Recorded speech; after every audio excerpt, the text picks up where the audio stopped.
आज के पहले आज से मैंने जमाया करता था यहाँ पर तमाम चपरासी रहा करते थे, लेकिन आज को नहीं दिखाई दे रहा है। और आज हम देखना चाहेंगे कितने ड्यूटी करके पैसा लेते हैं और कितने रुपए खा के 100 करके पैसा लेते हैं। आओ आओ बरखुरदार आओ।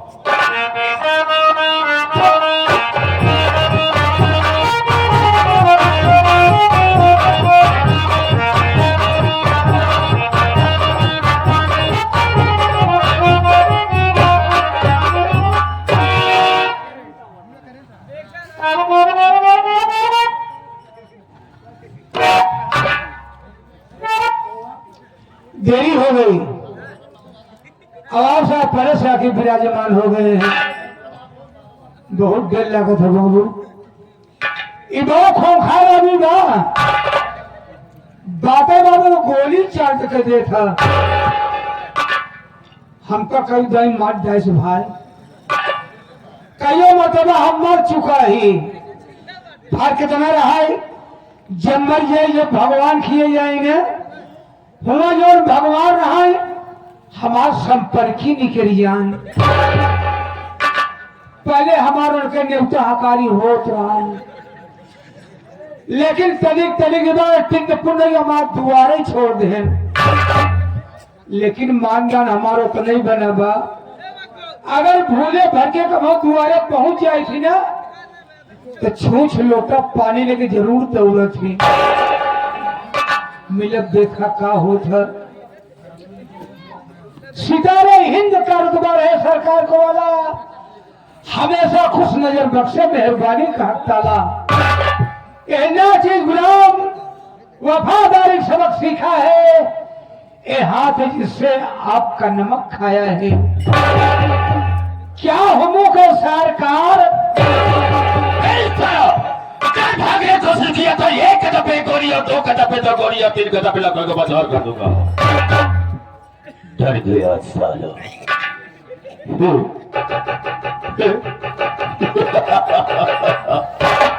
ला डर रेखा नहीं,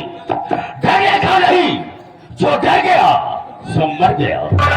हाँ तुझे गोली नहीं मारेंगी, लेकिन मैं जानना चाहेंगे सबसे पहले यहाँ पर मुझे आना चाहिए, तुझे आना चाहिए। कारण क्या, मकसद क्या है और लेट आने का मतलब क्या है, बताने से पहले मैं तुझे आगाह करता हूँ, हिदायत देता हूँ कि जो मेरे सामने झूठ बोलता है और गलत बात का इस्तेमाल करता है, गोली अंदर और दम बाहर।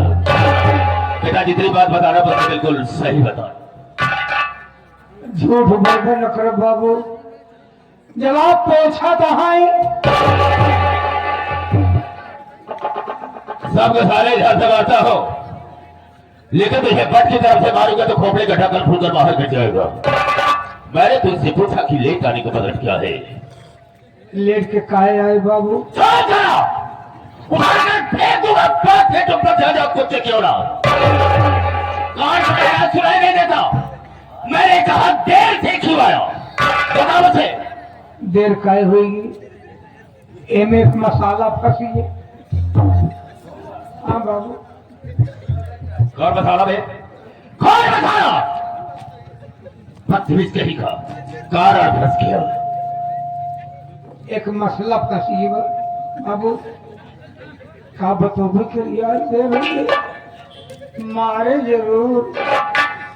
ए बाबू, आज हम यमराज को बेवकूफ बना के आवत बाटे। क्या तेरा दिमाग सारा खराब हो गया है? तो भगवान को देखो बना खड़ा रहा है, लेकिन वो कैसे हम भी जाना चाहेंगे। आप बढ़िया बाबू, और हम बता दो बाबू जी, मृतलोक है। ए मृतला आदमी के शंकर जी का पूजा पाठ करत बा, के विष्णु भगवान के पूजे पड़ बा, यानी नाना प्रकार के देवी देवता की पूजाएं अर्चनाएं हो रही हैं। हमका आपका पूजा पाठ न करब, अगर हमको तपस्या करेगा तो हमें यमराज की तपस्या करब। यमराज की तपस्या करे खातिर बाबू हम जंगल में भाग गए।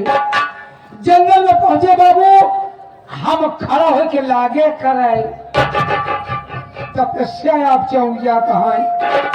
दर्शन नहीं मिला, हम काप का करी, हम तुरंत ओलर गए। लेटे लेटे ढेर दिन करे बाबू, तपस्या बाबू अब कोनो बात नहीं, तब वो दर्शन नहीं पाए। अब क्या करी, हम तुरंत उठ के बैठ गए, उकुरू मुकुरू बैठ के बाबू हम जल्दी जल्दी करे जागे।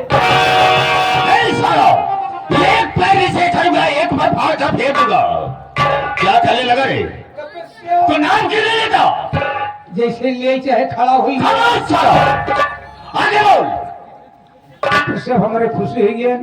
बोले बेटा, ए बेटा मांग, बेटा बेटा मांग, मांग ले मेरे लाल, मांग बेटा मांग। मैं तेरा बेटा हूँ रे। यमराज हमका कहने बाबू आप कन्हई का हाथ बढ़ तो इशारा मेरी तरफ क्यों कहता है? आए तो तू ये ने कहा करे जाई। अच्छा बहुत सारे पे बेटा, यमराज हमका कहा बेटा मांग ले, हमका कुछ न मांगा। बोले हमारी तपस्या के तुमको मांगना पड़ेगा। हमका ठीक है, 3 चीज मांगा, अपने खातिर न मांगा, सब तोहर खातिर मांगा। यमराज यहाँ से लगे ऐसे भगत देखबन भय कि जौन भगत हमारे खातिर मांगे। बोले ठीक है तुम्हारी मर्जी, मांग ले। ए बाबू मौका पाए मांग ले इनकी। हम कहे अगर आप खुशी हैं तो तोरे भैंसे वाली सिंह जो बनिबा खाली हो के आपस में एक हुई जाए। अरे बाबू कहते मान इतनी मोर सिंह इतनी बड़ी, भैंसों के बीचों भी एक खोपड़िया पहुंच गई। बोले दूसरा बता ना मांग, हमका मांग कहन मांग। हम के अगर आप खुशी हैं तो आज आप इस सिंह के ऊपर बैठ जाए। यमराज हक बकाइए सिंह पर कैसे बैठे, लेकिन हारी बा जंजाल फंसा बनिया का करे सौदा करे। यमराज पता नहीं का सोचन बाबू, वही सिंह के ऊपर जाके ऐसे हाथ से बैठिन तो गए। हिसाब किताब बदलैला, ऐसे हाथन जी भी निकली वही तो से छटपटात है, कहा था रे गा, अब गा गा गा गा गा गा गा गा गा गा, वही तो कहता हूँ अरे मांग, अरे तीसरा मांग मांग मांग। हम कहे मांगबे करब का कहूँ जाता है का कहने जात नहीं ना, हिया जात मौका पाए तीसरा मांग ली। हम कहे अगर आप खुशी हैं तो तोहरे भैंसा वाली सिंह जैसे रही वैसे फिर हुई जाए। लाग सिंह लग हो लागे चाचा फैलावे। बोले बड़ा बदतमीज रे, भागे भाग साले, भाग बे, अरे भाग बे, कहन भाग बे। इतने में मोर रखिए खुल गई।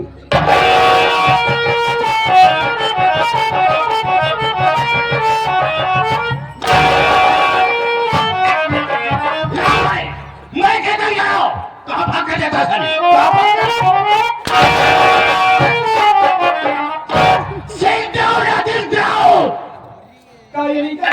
मैंने कहा जमीन पर बैठ जाओ।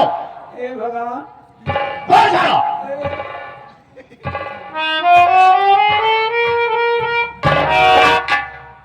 बोले बताओ, अब इसके लिए मुझे पानी की भी व्यवस्था करना होगा। पानी का है, साला लेटी बैठा है, आसर मार कर बैठ। बासन माजा है, कान का बहरा मैं कह रहा हूँ, आसर मार कर बैठ। हाँ, और सुन मेरी बात को, जब मैं भाइयों से माताओं बहनों से बात करेंगे तो पेट से बोल करके डिस्टर्ब नहीं करेगा। हम कहे बोलो बाबू, बिल्कुल नहीं बोलेगा। आपकी बारी, आप बोलेंगे। हाँ हाँ मैं बोलूंगा, तू नहीं बोलेगा। आई एम चुप।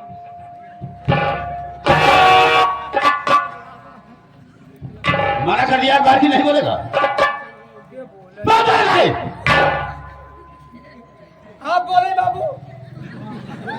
वो लात मार का सारे नीचे चल जाएगा। अभी कहती है नहीं बोलेगा तो नहीं बोलेगा। मेरे दोस्तों, मेरे साथियों एवं माता और बहनों, ये नासिर गुलाम मास्टर दुर्गेश पांडे का परिवार आप सबका हार्दिक स्वागत करता है। दोस्तों, आप सब जमीन पर बैठे हैं साथियों, एक जमींदार की हैसियत से हैं और हम सब इस चौकी पर हैं चौकीदार की हैसियत से हैं। हम सबका परम कर्तव्य होता है आप सबकी सेवा करना। आप लोग कोमल कोमल कदमों को कष्ट देते हुए और अनमोल नींद को खोते हुए ये हमारे मास्टर दुर्गेश पांडे की पार्टी को देखने के लिए आए। वैसे दोस्तों रात होती है सोने के लिए, आराम करने के लिए, लेकिन आप सब अपनी नींद हराम करके बैठे हैं।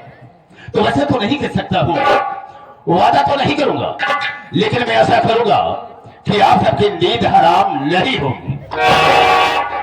क्योंकि दोस्तों आप सबका शांति का सहयोग हम लोगों की सफलता होगी। ज्यादा न कह करके हम अपने वार्ता को यह पर विराम देते हैं और कहानी पर आते हैं। तो सबसे पहले मैं अपना परिचय बता देना ज्यादा बेहतर एवं मुनासिब समझता हूं। रास्ता चलने वालों को रास्ता तो नाम है और सब भाइयों के कदमों में मेरा प्रणाम। गरा के शेर तो बखे निकाल लूं और तेरा जमी का पानी निकाल दो। मेरे दिल में आए तेरे समुद्र उछाल दो और चलती हुई जहाज का लंगर संभाल दो। सूरत है मेरे नाम की इस सारे जहारे और शेरों के छक्के छोटे हैं जगन्नाथ जाहिल के नाम। ये जगन्नाथ जाहिल 420 420 हराम मिस्ट है। दोस्तों आप सबसे अपना नाम बता दिया, लेकिन मेरा ठिकाना कहाँ है, रहने वाला कहाँ का, राम धर्म खड़ा जाओ। हाँ तो दोस्तों, जिला रीवा ग्राम जगापुर का रहने वाला हूँ। हमारे परिवार में मेरी धर्मपत्नी है जिसका नाम है पार्वती। हाँ, लेकिन दोस्तों पार्वती मेरी बीवी औरत नहीं। बीवी न हो? नहीं, दूसरी है। वो दूसरी औरत है। ये कैसे? रासन मेरी शादी पहले हुई थी जिला बांदा ग्राम बाबू नगर में। वही का रहने वाला एक नाम लिखा था, उसी की बहन थी जिसका नाम था कविता से मेरी शादी तय हो गई और आज रख ले दहेज में 1 लाख रुपया और एक 4 चक्का गाड़ी देने को कहा। बारात लेकर गया। शादी हो जाने के बाद, शादी संपन्न हो जाने के बाद वो दहेज देने से मुकर गया, कर गया। हाँ, वो अपनी मजबूरी बताने लगा कि मेरे सामने कुछ समस्याएं हैं जिसकी वजह से हम आपको दहेज नहीं दे सकते हैं, लेकिन हम इतना ही वादा करते हैं कि आप मेरी बहन कविता को लेकर के अपने घर जाएं, हम आपका दहेज आपके घर तक पहुंचा देंगे। उसकी मजबूरी को मैंने समझा और कविता को लेकर घर आ गया। काफी समय बीत गया, लगभग 2 साल बीत गए। कविता एक बच्चे का जन्म भी दिया, लेकिन तब तक रखना दिखाई नहीं दिया। राजन, मैंने अपने बेटे का नाम बहुत प्यार से रखा है कंसराज। बेटे का नाम कंसराज? हाँ बेटा। अच्छा नाम। बेटे का नाम कंसराज। अपने दिल में सोचा कि कविता एक बच्चे की माफी हो गई, लेकिन वो साला राम लखड़ा ना तो मेरा दहेज बचाया और न साले अपना मुंह दिखाया। राम सर मुझे गुस्सा आ गया। हाँ। मुझे गुस्सा आ गया, उठाया मिट्टी का तेल और उसके ऊपर छेद करके मैंने उसे आग लगा दिया। वो बेचारी जलकर राख हो गई। पहली पत्नी कविता की खत्म हो गई। राम सर, मैंने अपने दिल में सोचा कि ये मेरा बेटा कंसराज बहुत छोटा है, हम तो इसकी परवरिश कर नहीं सकते हैं, इसकी देखभाल नहीं कर सकते हैं, इसे माँ की जरूरत है। तब मैंने पार्वती से शादी किया और पार्वती जब से मेरे घर में आई, मेरे बेटे की अच्छी तरह से देखभाल करती रही। अरे क्यों नहीं देखभाल करेंगी? राशन मेरे घर में जो पार्वती है उसने भी एक बेटे का जन्म दिया है। अच्छा। हाँ, हाँ। जिस बच्चे का नाम मैंने रखा है संतोष कुमार।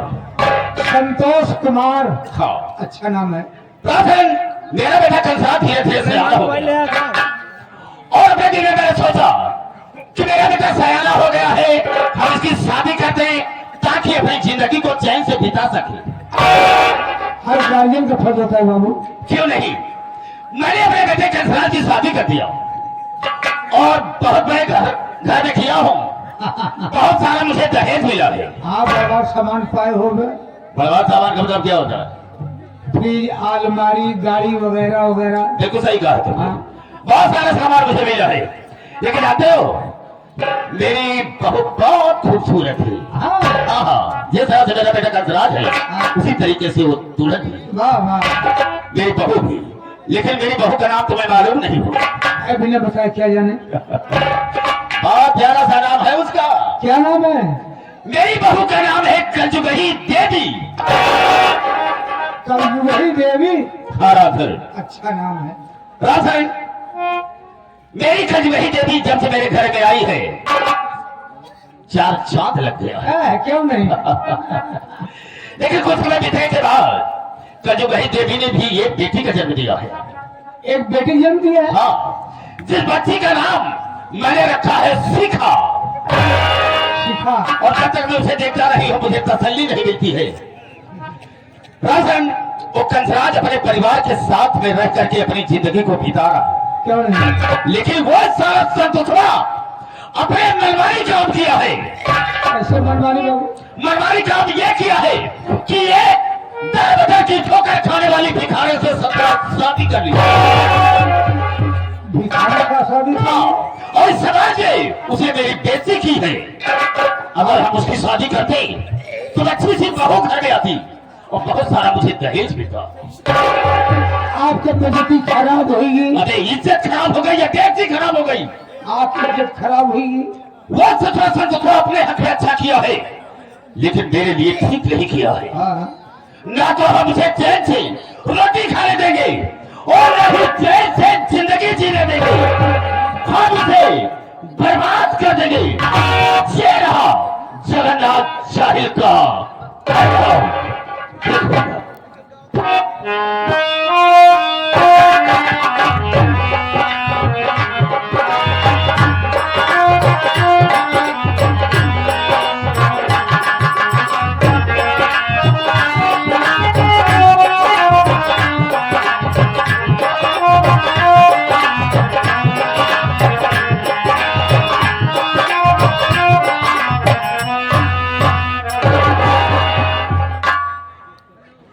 माननीय श्री प्रोग्राम मालिक और दूर दराज से आए हुए नौटंकी कला के समस्त प्रेमी भाइयों को सगुन स्वर संगीत पार्टी की ओर से प्यार भरा नमस्कार। साथ ही साथ साथियों, आप लोग मेरा संगीतीय परिचय लीजिए। साथियों, मेरा नाम शेखर कुमार है और मैं शहर कानपुर का रहने वाला हूं। लेकिन अफसोस की बात साथी कि इस दुनिया में मैं अनाथ हूं। लेकिन एक वक्त था कि इस दुनिया में मेरा भी एक हंसता खेलता परिवार था। घर में मेरे बाबूजी थे जिनका नाम श्री कंधई राम था। मेरी माता जी थी जिनका नाम श्रीमती कल्पना देवी था। एक मेरी बड़ी बहन जिनका नाम सावित्री देवी था। साथियों, गरीबी चरम सीमा पर होने के कारण मेरे बाबूजी दिन भर मेहनत मजदूरी किया करते थे, लेकिन फिर भी कायदे से 4 प्राणियों के लिए शाम को 2 वक्त की रोटी नसीब नहीं होती। मेरे बाबूजी जब काम पर से शाम को घर आते तो मेरी माँ से यही कहते, हरी वो कल्पना, जरा अपने दोनों मासूम बच्चों के चेहरे के ऊपर नजर डालो। अरे इनका ये मासूम चेहरा मुझसे देखा नहीं जाता है। मैं दुनिया का पहला ऐसा बदनसीब बाप हूं, कितनी मेहनत मजदूरी करने के बावजूद भी मैं काहे सपने दोनों बच्चों का पेट भी नहीं भर पा रहा हूं। धिक्कार है मेरी जिंदगी में कल्पना। ना जाने क्या बाबूजी ने अपने दिल दिमाग में सोचा और उन्होंने वहीं पर हमारी नजरों के सामने ही अरे मेरे बाबूजी ने अपनी आत्महत्या कर ली है।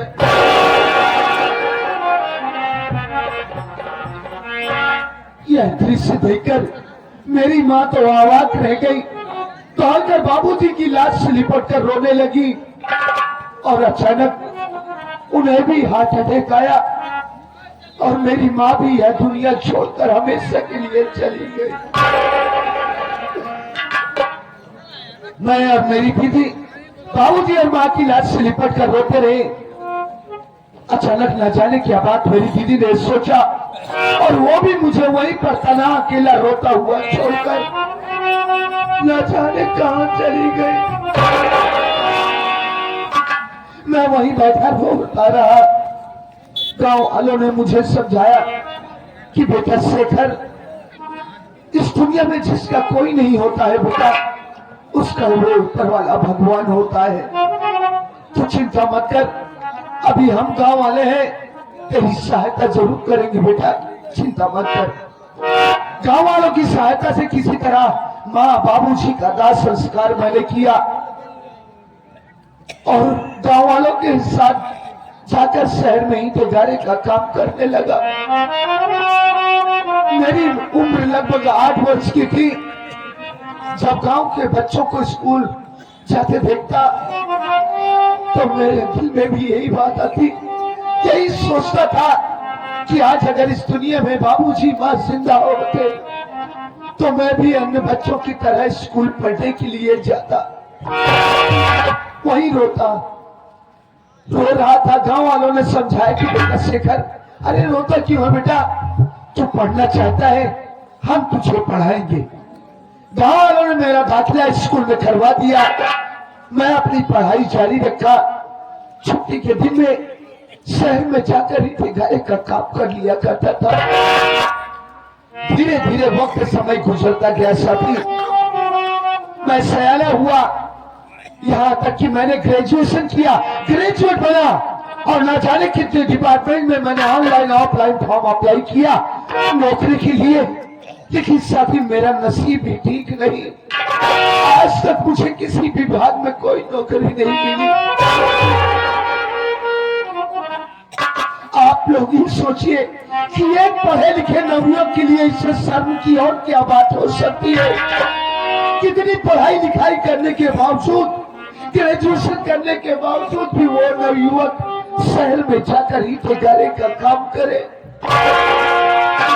मैं ऐसी बेरोजगारी भरी दुनिया से ऊब गया हूँ मालिक। इस दुनिया में भगवान किसी को गरीबी ना दे, मौत दे दे प्रभु, पर किसी को बदनसीबी ना दे।